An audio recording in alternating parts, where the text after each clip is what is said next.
Madame, Monsieur, bonjour et bienvenue sur Vox Africa. Je suis Fanny Wegscheider. Votre point quotidien sur l'actualité africaine et internationale, c'est tout de suite dans Vox Flash.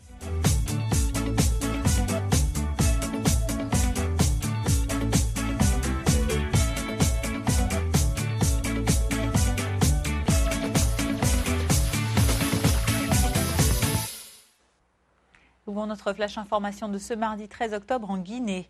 Nous vous le disions hier soir dans notre journal Vox News, l'opposition au président Alpha Condé demande l'annulation pure et simple de l'élection présidentielle dont le premier tour s'est tenu, vous le savez, dimanche. 7 candidats qui étaient réunis en conférence de presse hier ont annoncé ne pas accepter les résultats issus des urnes du dernier scrutin de dimanche, alors même que le camp du président sortant donne M. Condé vainqueur dès le premier tour. Au-delà de la contestation des premiers résultats des votes du premier tour, les candidats de l'opposition qui étaient présents hier à la conférence de presse à Koléa, dont Cellou Dalein Diallo, évoquent les intimidations qui auraient altéré le bon déroulement du scrutin de dimanche. Écoutez. Nous avons eu plusieurs accords avec le gouvernement. Nous avons eu des rencontres avec la communauté internationale. Nous sommes allés à des élections. Et depuis hier, vous entendez grainer de ci, de là, le résultat qu'aucun de nous n'a en réalité pu confirmer dans ses propres fiefs. On a refusé systématiquement que nos représentants accèdent au bureau de vote et actuellement aux commissions administratives. Beaucoup ont été frappés, emprisonnés, notamment en Haute-Guinée. J'ai actuellement beaucoup de gens en prison sur des délits qui n'en constituent pas, qui ne sont pas des délits. Hier, il a fallu appeler le ministre de la Justice parce qu'un de mes représentants dans un bureau de vote a photographié un enfant de 8 ans en train de voter. Mais on l'a malmené, on l'a envoyé au commissariat, on l'a entendu sur PV. Avec M. Alpha Condé, il n'y a pas de place pour le dialogue et la concertation. Il dicte, vous vous soumettez. La CENI exécute, vous vous soumettez. On ne se soumettra pas. Kouyaté l'a dit, on exercera tous nos droits. Nous avons le droit de manifester, on le fera. Il ne faut pas se cacher la figure. Lorsque nos droits sont violés, nous n'avons pas d'autre recours, il n'y a pas d'institutions qui peuvent constituer des recours crédibles. Nous allons exercer nos droits, tous nos droits, pour faire prévaloir nos droits. Au moment où je parle, ma concession familiale est encerclée à Kouroussa. Des jets de pierre sont enregistrés. Probablement c'est sur les réseaux sociaux déjà. Et cela organisé par le député RPG, le député uninominal, un certain Ali Kaba. Et bien que le secrétaire général des Nations Unies, Ban Ki-moon, ait salué lundi la conduite paisible du premier tour de ces élections et que les électeurs se soient rendus très nombreux aux urnes, eh bien l'élection présidentielle guinéenne reste sous haute surveillance, celle d'instances internationales comme la mission d'observation électorale de l'Union européenne, qui doit d'ailleurs présenter ses premières conclusions sur le scrutin ce mardi à 10h GMT. Mais il y a aussi des instances nationales comme celle de la Case de Veille, ce groupe de femmes observatrices dont la mission est de prévenir les violences électorales dans le pays en mettant par exemple en œuvre un système d'alerte précoce et de réponse rapide. La Case de Veille n'en est pas à sa première mission. Écoutez comment agit ce groupe d'observatrices guinéennes. Et la Case de Veille, c'est un mécanisme d'observation citoyenne des femmes de Guinée pour des élections apaisées.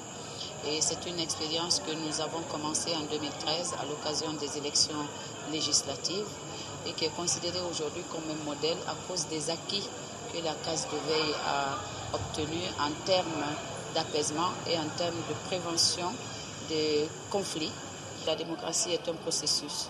Il y a des écueils, il y a des injustices, il y a des imperfections, mais qu'il était important qu'au-delà de tout, on préserve notre pays.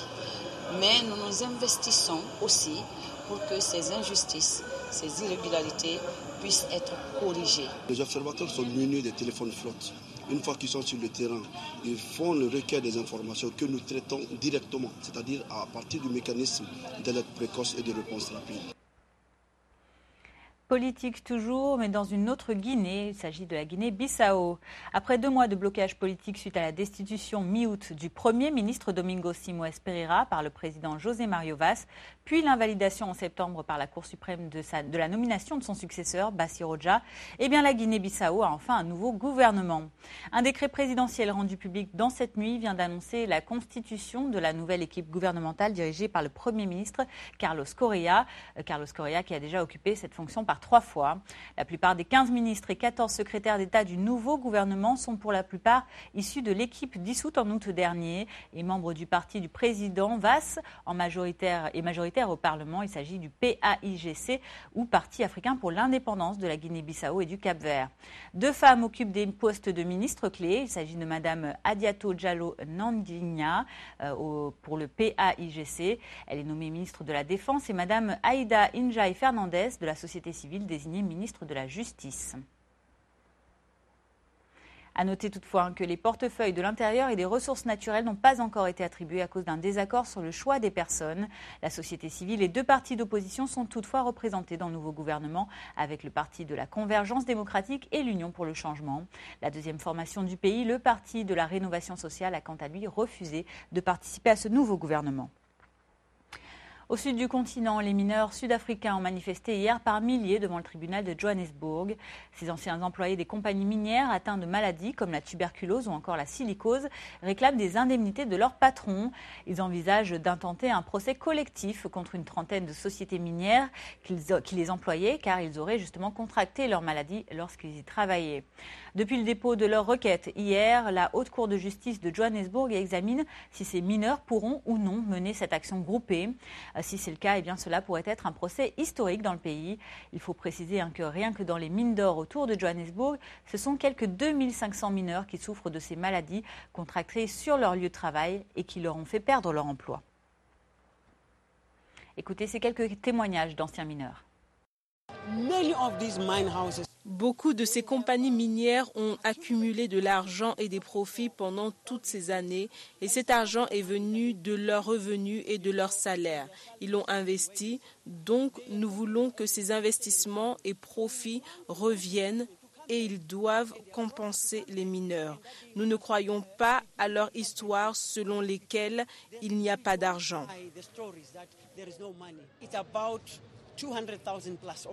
On estime qu'il y a plus de 200 000 ex-mineurs concernés et nous continuons à les chercher. Nous voulons les ramener au premier plan parce que beaucoup d'entre eux ont été relégués à la poubelle après avoir été usés, utilisés. Nous disons qu'il est temps pour tous les ex-mineurs de sortir au grand jour, être vus et entendus et de recevoir justice. Ma poitrine me fait mal, c'est difficile de soulever des choses, surtout les choses lourdes. Et quand je bouge, ça me fait mal à la poitrine et ma respiration est affectée aussi. La compagnie minière ne m'a pas compensé. J'ai juste reçu 40 000 rands de l'Institut des maladies du travail à l'époque. Ça a affecté ma vie parce que je ne travaille plus à la mine. Je n'ai plus d'argent, pas d'assistance de l'entreprise. Donc je dois faire du recyclage, récupérer des bouteilles vides où j'en trouve et les revendre. Mes enfants sont à l'université, mais je ne peux pas les aider, donc ils galèrent. En Europe orientale, le Bélarus a vu se dérouler dimanche son élection présidentielle. Après 21 ans aux commandes du pays, c'est le président sortant Alexandre Loukachenko qui a remporté un 5e mandat, réélu avec 83,49% des voix. Selon les résultats annoncés par la commission électorale centrale, le candidat arrivé en seconde position n'a obtenu que 4,42% des voix. Il s'agit de Madame Tatiana Korotkevich. Les Bélarusses se sont rendus massivement aux urnes puisque le taux de participation officiellement annoncé est de 86,75%. Et depuis l'annonce des résultats de la présidentielle bélarusse, les observateurs internationaux de l'OSCE ont critiqué la victoire d'Alexandre Loukachenko. Pour eux, le scrutin a été entaché, je cite, de problèmes importants. Et depuis le Luxembourg où étaient réunis les ministres des Affaires étrangères de l'Union européenne, les observations de l'OSCE n'ont pas empêché le processus de levée des sanctions de l'Union européenne contre ce pays proche de la Russie. Ils ont confirmé hier leur feu vert politique à une suspension pour 4 mois des sanctions européennes contre le Bélarus. Mais selon le secrétaire d'État français aux Affaires européennes Harlem Désir, elle pourrait être remise en œuvre immédiatement si cela était justifié. Les ministres européens des Affaires étrangères réunis hier au Luxembourg ont appelé aussi la Russie à cesser immédiatement leurs frappes qui visent l'opposition modérée en Syrie. Ils ont réaffirmé qu'il ne peut pas y avoir de paix durable avec les dirigeants actuels. Les déclarations de Federica Mogherini, la chef de la diplomatie européenne, suivies de Philippe Hammond, Jean Hasselborn et Frank-Walter Steinmeier. C'est certainement quelque chose qui change les règles du jeu. Certains éléments sont très inquiétants, en particulier concernant la violation de l'espace aérien de la Turquie. Je me suis toujours dit, et je crois que cela sera abordé aujourd'hui, je me suis toujours dit donc que les interventions contre Daesh doivent être clairement contre Daesh et d'autres groupes terroristes tels que définis par les Nations Unies. Nous avons un terrain d'entente. Je crois, l'UE, les États-Unis, la Russie, nous avons tous les trois un terrain d'entente. C'est la résolution du Conseil de sécurité et le cadre de l'ONU.